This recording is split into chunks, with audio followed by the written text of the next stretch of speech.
to this latest episode of Doll Belly Knits. My name is Annabelle, and this is my vlog about knitting and crocheting and other crafting with a highlight on recycling, reusing, grabbing what you have on hand to make beautiful objects.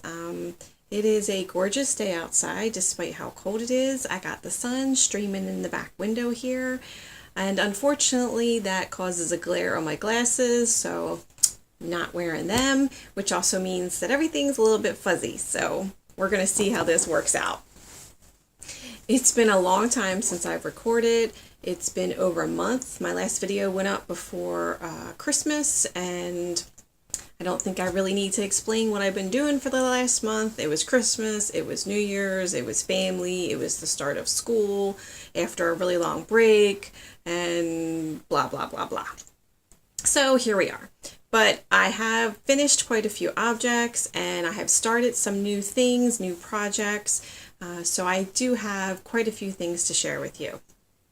I will get started right away with works in progress, and the first work in progress that I want to talk about is my Christmas Eve cast on. I was really excited that I finally got to participate in Danny's, aka Little Bobbin's, Christmas Eve cast on. It's a beautiful tradition that she has with her family, that she sits down on Christmas Eve, they play a little bit of Scrabble, they have a cheese board, and she starts a new sock. Usually socks is the pattern that she picks. So I decided to do socks as well. And this is the first year that I've gotten to participate because I got my Christmas knitting finished before Christmas Eve, so I wasn't frantically trying to put stitches in at the last minute. And B, my kids are a little bit older, so the whole Santa Claus fuss has kind of dwindled a little bit. And that's kind of taken some of the burden off of my shoulder of all those last minute things that you feel like you have to do in order to make it a special Christmas. That sounds terrible though, doesn't it? That's like now that the kids are like, oh, Santa, I know Santa doesn't exist. I know you're Santa, Mom and Dad. It's like, well, whatever. But that's not true. We had a beautiful Christmas, and my youngest still asked kind of insistently that we get up in the middle of the night and put the presents out so that they could wake up to that magical, all of a sudden there's a whole bunch of presents under the tree.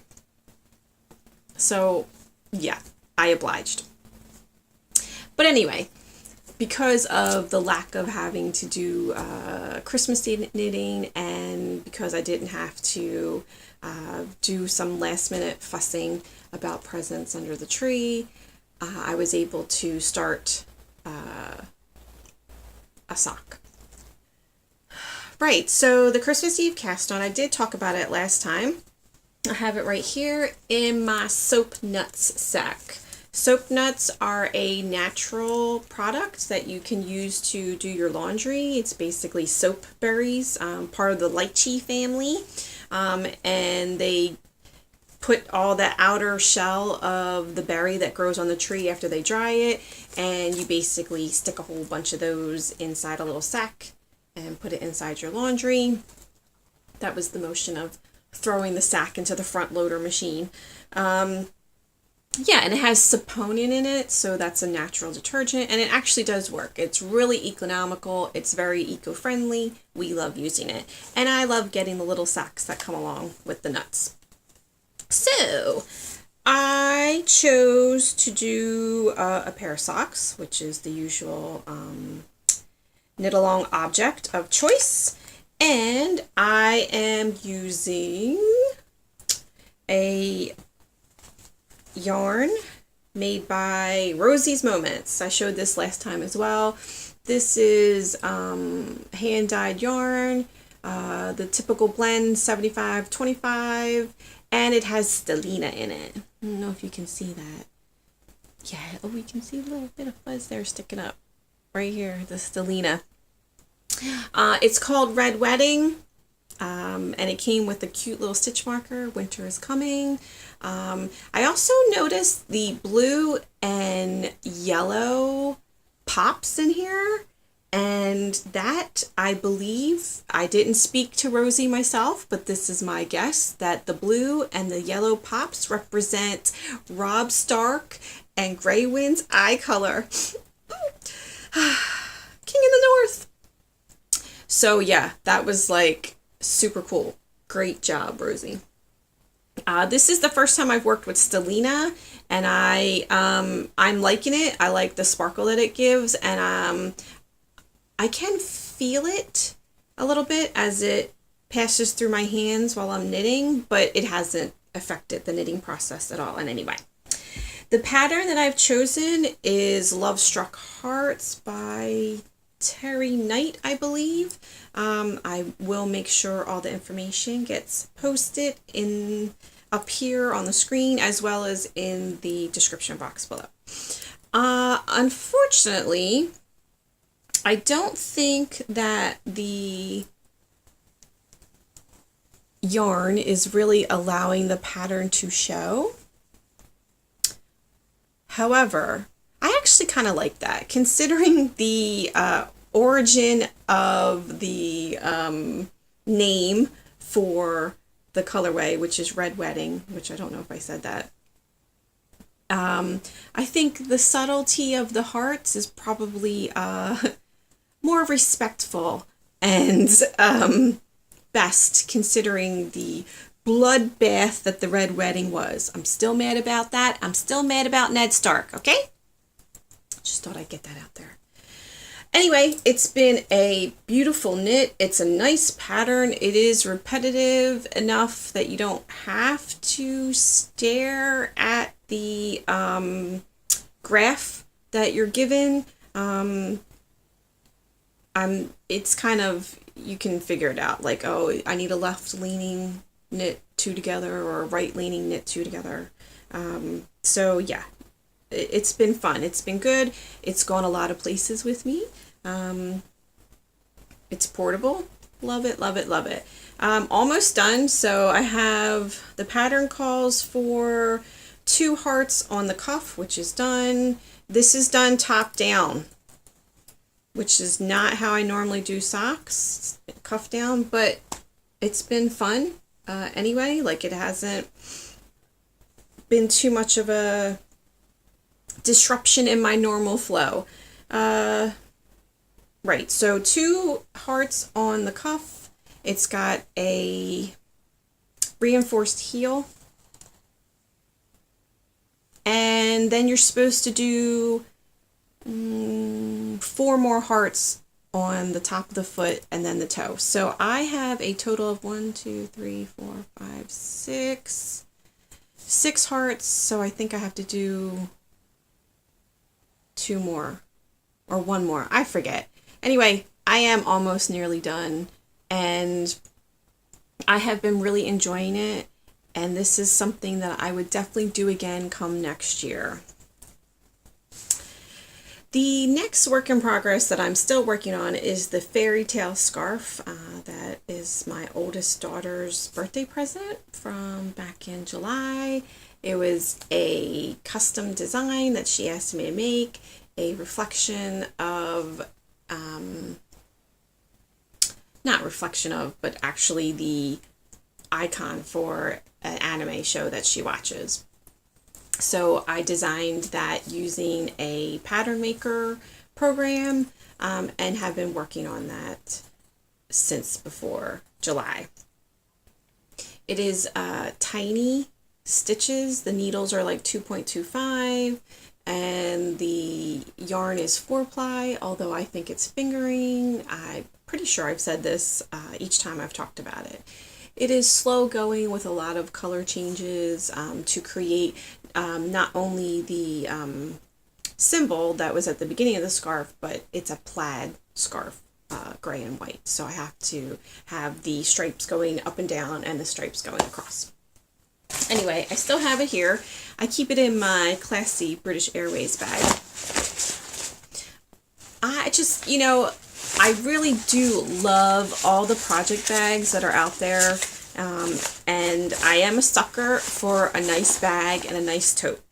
But I also love being able to just use what I have on hand, what's around in the house, and it just kind of gives me, I don't know, gives me a kick that like I'm getting double duty on the object, and that it's something that it's being used and it's not going to be tossed away in a landfill or just stuck in a corner, getting, dust collecting all over it. So here's the scarf. Like I said, it's this plaid pattern over and over again. It is, I already told you I didn't have my glasses on. It is 2.5 millimeter needle, and the yarn is Stylecraft Special. So 4-ply.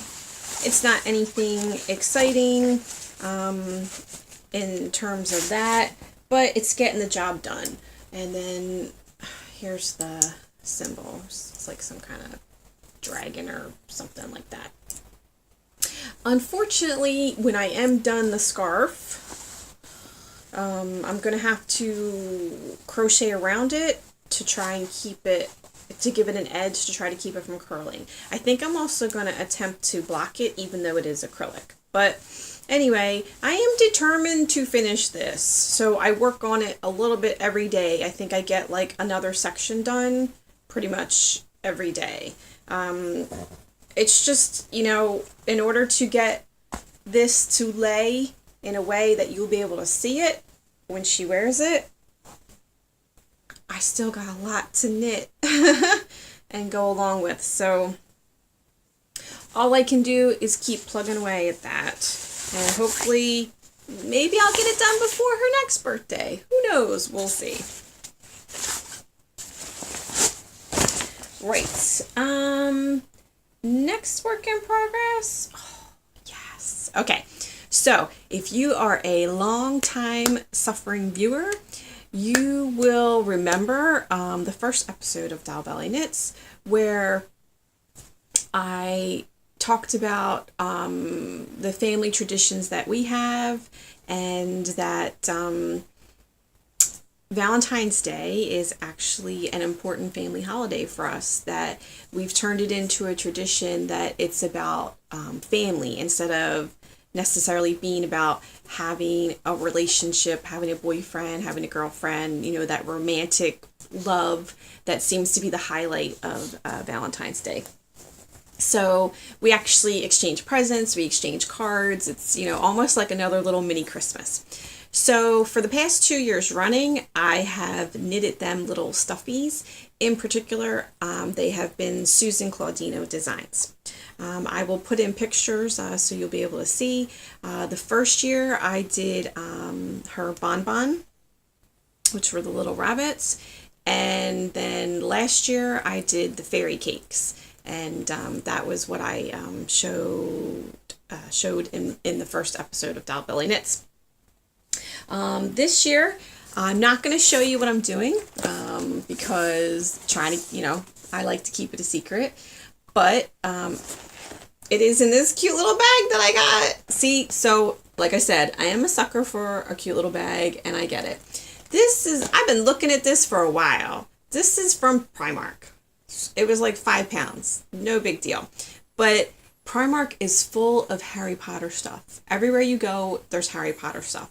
And I've probably looked at this every time I've gone in Primark, because they had them hanging around the checkouts at the tills. And then recently they moved them, and I don't even know if this was the sale price or not, but I was like, you know what? I'm going to cave and I'm going to get one, because I just love these little things. I don't know, they have a name, don't they? They're like little Lego people, the way that they drew them, but it's not Lego. It's something else. I'll find out what it is and put it up here. Additionally, for Christmas, on Christmas Eve, we had picked up little keychains of these Harry Potter figurines, and the girls all opened one up on Christmas Eve, and they got Draco, Malfoy, Harry Potter, and Hermione. So, but this is a cute little bag because it has a bottom, as you can see. That's why I'm holding it up, so it'll sit up on its own, which is cool. And not too excited about the fact that it has a zipper, because yarn does get stuck in there, but the zipper pulls a little wand, so I couldn't resist. All right, what I will show you is, it has been for all the other projects, I have used the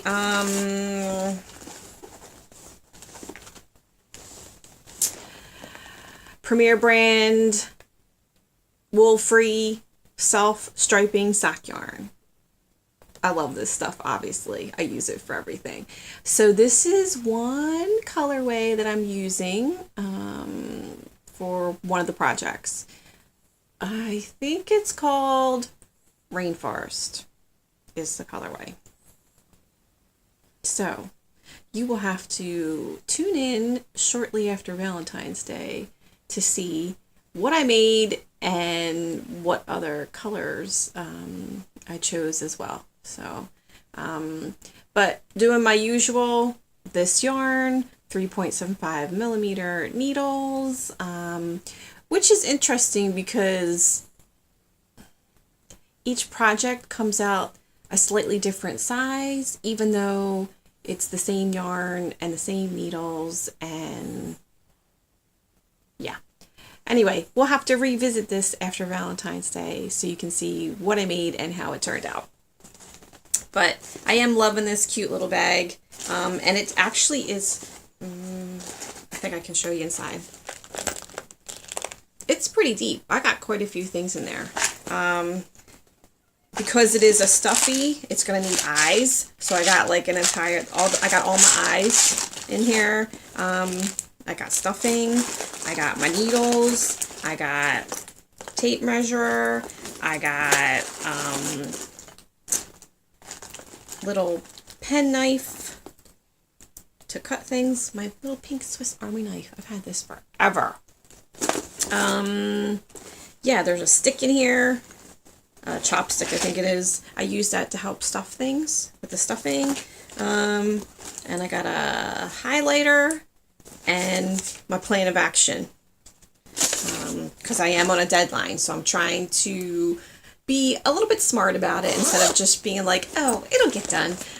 So I did basically map out what do I have to do times 4 and how long is it going to take me to do each section, because that is, I do love that the Susan Claudino patterns, because I am a process knitter and I really enjoy the process. That's why I love her patterns. I love seeing the little stuffy come together. You make it piece by piece. So if it's got arms and legs, you make the arms and legs, and then you do the body because you knit the arms and legs to the body. So there is very little sewing up, if at all, that happens in her patterns. And I just love it. It's so cool. And then I always have the Daryl Dixon moment, because you knit the arms and the legs or whatever other appendages, tail, like Bonbon had a tail, and you have to put them on a stitch holder while you wait, because you have to have all the appendages done before you start on the body. So you have like this little stitch holder full of all these little appendages. It kind of looks like you went squirrel hunting or something, like Dara would, bringing back the squirrels to the camp.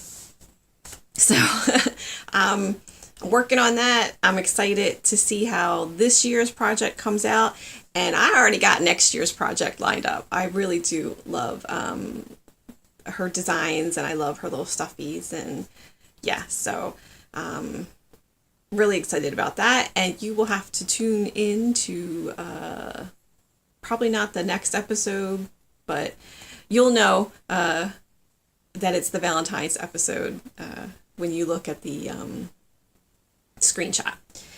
Anyway, next work in progress and last work in progress is that wedding blanket. I'm not even going to talk about it. It's still there. It still exists. I got till like July to work on it. So it is what it is, people. I'm still working on it. Right. Next thing on my list to talk about is future works in progress. And I'm just going to touch on this. I've talked about it a couple times. I really, really, really, really want to knit this Betsy jumper by Jane Ellison of Pearl and Jane. I bought the pattern like, I don't know, last summer. And then I was just kind of waiting for the right yarn to come along. And I was very fortunate to be able to get half of the yarn at a swap night because it's a two-toned short sleeve fitted jumper. So the top half is lighter and the bottom half is darker. So I got this really beautiful medium blue scabies yarn. So there's that, and then I knew after working on the Harry Potter jumper that I made for my oldest for Christmas, I knew that I wanted to work with the Vanna style yarn again.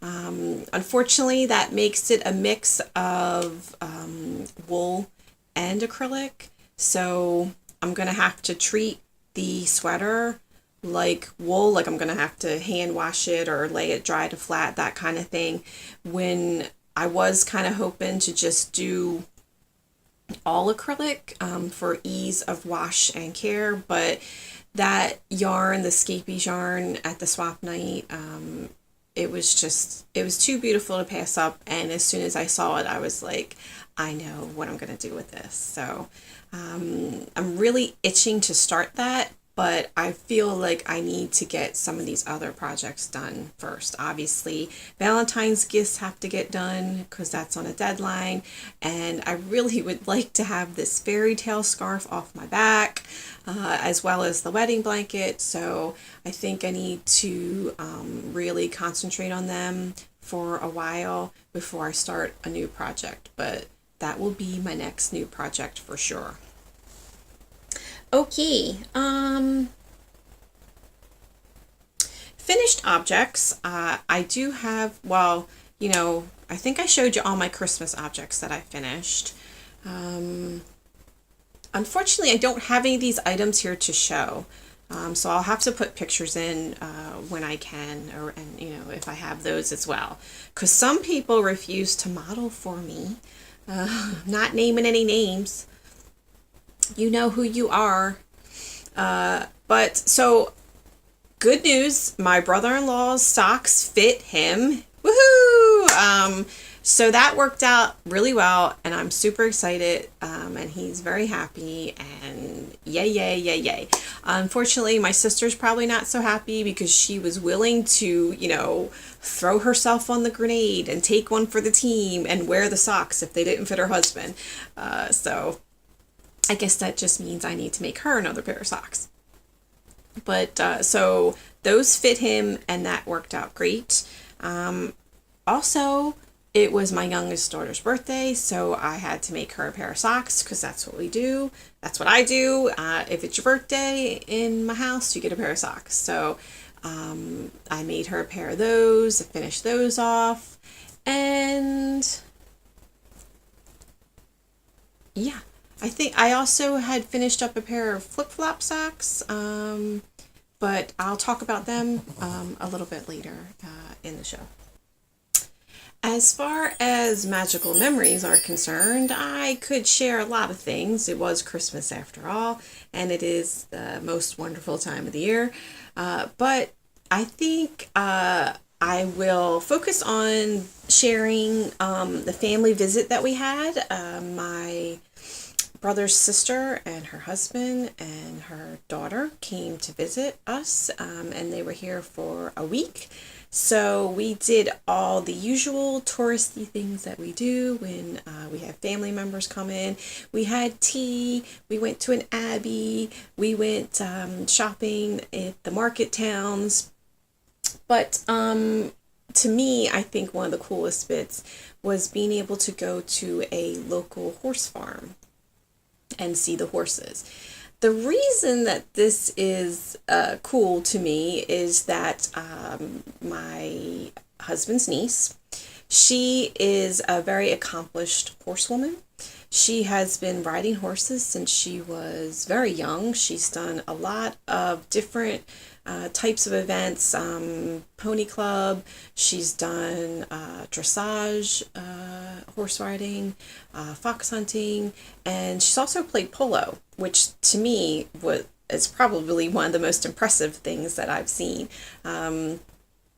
I just really am in awe of how she makes the horse do what she wants it to do. Having seen her play polo and seen the game, I mean, I think I need to throw out there that I think horses are terrifying. They're huge animals, and I'm not a super huge animal lover to begin with. So you throw this really big animal in my face, and I'm kind of like, no thanks. So it's kind of scary to me to watch these young women on these massive animals, and then they're in a ring, and it's basically like ice hockey on horses, and they're all running at each other and cramming up in the corner, and they're swinging mallets, and there's, you know, a ball involved, and yeah. And if I was the horse, I probably wouldn't want to do that. You know, like, do I want to run at another horse while there's a person on my back swinging a mallet? Probably not. And sometimes the horses don't want to do what they're, you know, what the rider is expecting. But I've always been very impressed at how my niece can just make that animal do what she wants, that she has a connection with them, and that she can get them to bend to her will. So I do find that impressive. And over the years, since she's gone through college and in trying to work through college and make extra money, she's worked at a horse farm, and she was able to save up enough money to actually buy her own horse. This is where the special bit comes in. Her horse is a particular breed. It's a Cleveland Bay, and these horses actually originate from England, and in particular from where I live. So there is a Cleveland Bay Horse Society very close to us, and through the wonders of the internet, we were able to connect with the woman who runs the society, and we were able to visit her farm where she has several of these horses, mares and studs, and there were some babies, although these Cleveland Bays are huge. Like, the joke is, my niece constantly calls her horse her baby dinosaur. I think that's a pretty accurate description of this animal. It is huge, but I mean, they are beautiful. That I cannot deny, but it is still a little scary for me. Anyway, this is where they originate from. It is. Here's your learning lesson that I learned as well. So Cleveland Bays are actually the oldest English horse, and they are considered critically endangered. I don't think what I was reading, the Horse Society is using like the same wording as you would see, like polar bears are endangered and things like that. But the reality of the situation is that there's probably only about 550 of these Cleveland Bays worldwide, and like less than 50% of them are breeding mares. And then the most recent statistics of breeding is like maybe 50 horses. So they are very endangered in terms of being extinct in the wild. So they have these horse societies to try to keep them and their heritage alive. Anywho, that was the best that I could do in explaining what's happening in the horse industry because I know very little. But it was cool to go to the horse farm and see the horses and to interact with the people who run the farm. To me, that was the magical moment for our time together.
So some other things I want to talk about are some new ventures that I've been focusing on. The first thing is the Etsy store, the Etsy shop, and that's why I put new in air quotes because it's not new, and it's actually my family's Etsy shop. Everybody in the family puts things up in the shop. It's Smith Family Heirlooms. So I actually put the flip-flop socks that I finished, I put them up there. Those were gone in a heartbeat. Apparently flip-flop socks are a thing now, not just in my world, but everybody else's world. So I actually am working on another pair. That's what I've been doing, a lot of knitting in pubs. That was part of the magical memory too. We did a lot of pub crawling, and I brought my knitting with me. So been doing a blue pair. So here's one's done and I started the second. So those will be up in the shop soon. My daughter put some stuff up there. So yeah, we've just kind of been, I don't know, finally maybe coming around to really trying to put some kind of stock in the shop. So we'll see what happens with that. And the other thing which is new for me is I have registered to take part in the Craft Yarn Council's Certified Instructor Program. I am going for the certification in crochet. I chose that because I've been crocheting since I was like 6. So, and I didn't learn how to knit until I was in my 20s. So I definitely have more years of experience with crocheting. So that's why I went with that for now. It is an interesting program so far. You have 6 months to complete all the assignments, and there's quite a few assignments, lots of swatch making and some course construction assignments. So yeah, I've been kind of getting into that. I have that here in this beautiful little Free People bag, which was a gift from my sister-in-law and niece. So let's see. So like I've been doing swatches. You have to do swatches, and then I have to ship them off. I think shipping them off is gonna be the issue. They very specific in their instructions because you know, I am trained as an educator. I have been an educator, but just because you know how to do something doesn't mean you know how to teach it. I think a lot of people think that, well, if I can do it, I can teach it. No, not so much.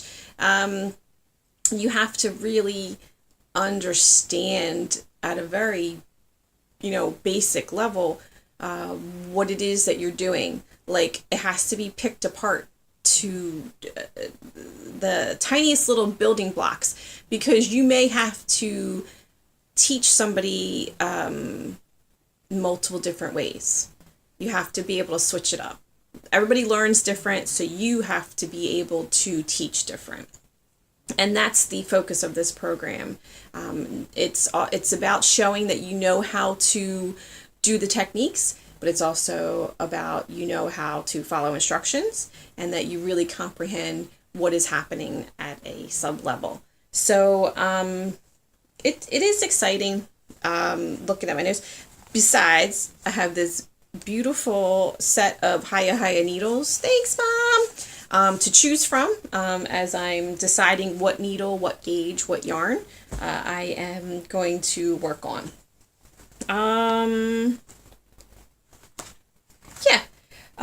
So that's what I've been doing. You have 6 months to finish all the assignments, plus you have to do 15 hours of teaching. So looking forward to completing that and having my little pin and my certificate, because apparently you have to have this certification in order to teach at Michael's. So that's another little thing that I'm like putting in my repertoire of possibilities. Yeah, we'll see how that goes. Sorry, UK, EU peeps. This is for US, Canada people only. Probably because of the mailing of items that have to go back and forth. I don't think Craft Yarn Council is ready to handle international postage at this point in time. But yeah, so that's what I've been up to over the last month. I am hoping to get back to a regular recording session. Either it's probably going to be bi-weekly, because I also want to get back to the Village Life segments. I definitely need to hit the pub up next, I know. I've been getting requests for that, so definitely going to try to get back into recording on a regular basis. So until the next time you see me, which hopefully will be soon, I hope you have some happy knitting, crocheting, and crafting. I hope that you stay well and healthy, and I hope that you get out there and make some magical memories of your own. Until next time, see you later. Bye.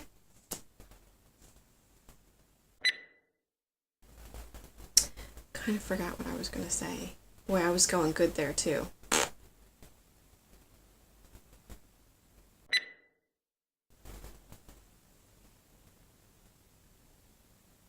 The light keeps changing. I'm ready for my close-up, Mr. DeMille.